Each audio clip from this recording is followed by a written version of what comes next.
गुरु भाई गुरु बहन एक साथ बैठ सकते हैं, क्योंकि इसमें छुआछूत कभी नहीं होता है। कोई कहता है भैंसुर है, भाव है, इसमें कैसे बैठेंगे, इसका भी उदाहरण है कैसे बैठ सकते हैं वो भी हम बताते हैं, क्योंकि इसमें बैठ सकते हैं सब। यहाँ गुरु भाई है, गुरु बहन है।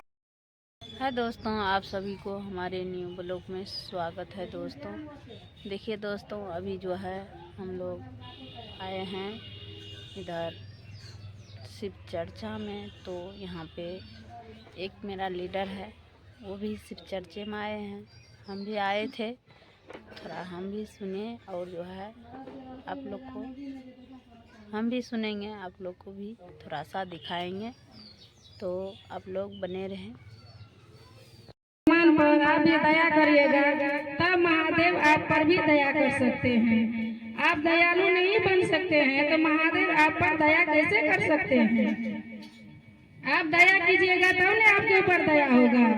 जब आप दया नहीं कीजिएगा तो आपके ऊपर दया कैसे होगा? इसीलिए कहते हैं एक दूसरे से नहीं जलना, एक दूसरे से नहीं मरना। जैसे अपना भी सामान है, एक दूसर का सामान है, एक दूसर का चीज है, एक दूसर के चीज को अपना चीज समझो। जिसको चीज एक गिरा हुआ है उसको भी उठा करके रख दो, तो यही हुआ भोग, इसी में भोग है। ऐसा नहीं है जो गिर गया है उसको गिरने छोड़ दो, ये नहीं है। अगर जो गिरा हुआ है उसको उठा करके रख दो, नहीं तो उसको उठा करके खड़ा कर दो, तभी महादेव दया कर सकते हैं। अगर एक दूसरे देख के जलोगे मरोगे तो महादेव कभी नहीं दया कर सकेगा, क्योंकि महादेव मन का गुरु है, वो तन का गुरु नहीं है। वो मन के बात सुनते हैं। जिसको लगा जा करके हम बोल देंगे ये वो, तो महादेव नहीं मानिएगा। अगर मन से बोलेगा कि महादेव मेरा गुरु है, मैंने महादेव के गुरु मान लिया है, आप सब भी मान लीजिए, तभी महादेव मान लेगा। जब मन से कहिएगा तो, वैसे बोलेगा तो कभी नहीं मानेगा। तो इसलिए कहते हैं दीदी साहब, गुरु भैया, गुरु बहन साहब, जो लोग सब महादेव के गुरु नहीं बनाए हैं वो लोग सब बना लीजिए महादेव के गुरु, क्योंकि महादेव घर घर का बाबा है। मेरा बाबा नहीं है, सबके बाबा है। आप सब जो गुरु बहन गुरु भाई सब इसलिए आए हैं यहाँ चर्चा स्थल पर। जो दीदी सब बैठे हुए हैं, इसमें कोई सास है, कोई बहू है, कोई भैंसुर है, कोई ससुर है।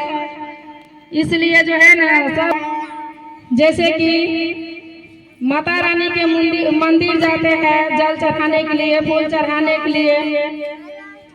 आपका माँ भी कहते हैं कि ये माता है, आपका बच्चे भी कहता है कि ये माता है, आपका बेटा भी कहते हैं कि ये माता है, आपका बेटी भी कहेगा कि ये माता है।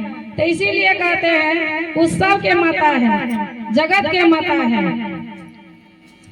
जो बाबा है जिसको बोलते हैं भोला बाबा, भोला बाबा पर कोई जाते हैं जल चढ़ाने के लिए। हम भी बोलते हैं मेरा भोला बाबा है, और भी बोलता है मेरा बाबा है, और कोई भी बोलता है मेरा बाबा है। मेरा बेटी भी बोलती है, बेटा भी बोलता है, सबका बच्चा बच्चा बोलते हैं कि ये मेरा बाबा है। इसलिए कहते हैं कि महादेव जो है सबका गुरु है, सबका गुरु है। मेरा गुरु है, तुम्हारा गुरु है, और किसी का गुरु है। इसलिए कहते हैं कि सब यहाँ एक गुरु भाई गुरु बहन है। यहाँ जो है जितना आदमी बैठे हुए हैं सब गुरु भाई है, गुरु बहन है, इसमें कोई छुआछूत नहीं है। और यहाँ से जब उठ करके अपना अपना रास्ता नापोगे, अपना अपना घर जाओगे, तब सबका सिस्टम बदल जाएगा। क्या कभी शिव के सानिध्य में सब बैठे हुए हैं। यहाँ जो है सिर्फ महादेव की बात हो रही है, महादेव के सिवा और किसी चीज का बात नहीं हो रही है। इसलिए अभी सब दीदी साहब हम सब कहाँ आए हैं, जिसको पता नहीं है, जिसको पता है भी है, उसको भी हम बता देते हैं।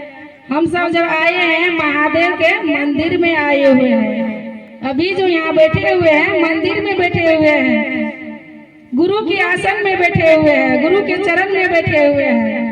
इसलिए यहाँ आकर के कोई भेदभाव न करे। गुरु भैया गुरु बहन, यही मैं आपसे निवेदन करता हूँ, क्योंकि गुरु से बढ़ करके कोई नहीं है दुनिया में। सब जो है अपन अपन कर्तव्य करे, अपन अपन कर्म करे, अपन अपन गुरु के तक पहुँचे। मैं यही बानी के अपन गुरु के चरण में विराम देती हूँ कि मुझे और कोई काम है, इसलिए हम सबसे प्रणाम करके कहती हूँ मुझे अब जाने का दिया दिया।